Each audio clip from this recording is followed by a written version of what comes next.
Le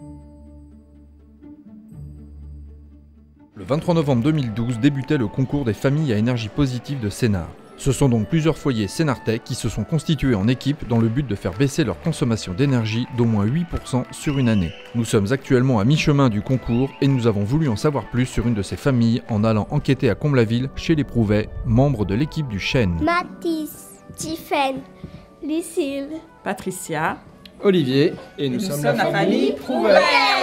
Le concours nous a pas fait changer nos habitudes, on modifie quelques petites choses dans notre vie de tous les jours pour les mettre en place et que ça perdure. Par contre, on fait pas le concours pour gagner.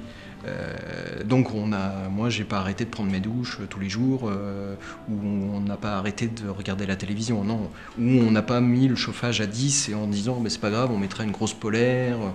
Non, c'est vraiment de mettre en place des choses qui peuvent perdurer dans le temps.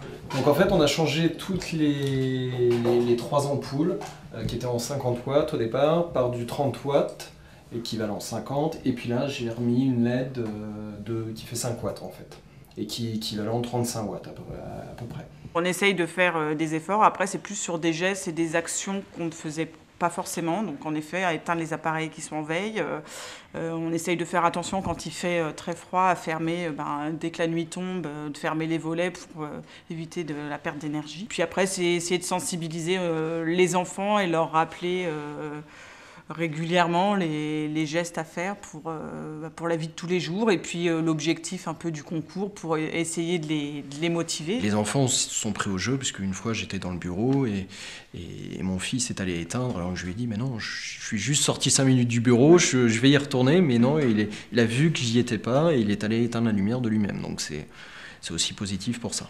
Avec de simples petits gestes, l'équipe du Chêne a réussi à se hisser en tête du classement provisoire en réalisant une progression d'au moins 13% sur sa consommation d'énergie. Mais la route est encore longue jusqu'au mois de mai et la proclamation officielle des résultats. Rendez-vous le 24 mai pour la soirée de clôture de Famille à énergie positive.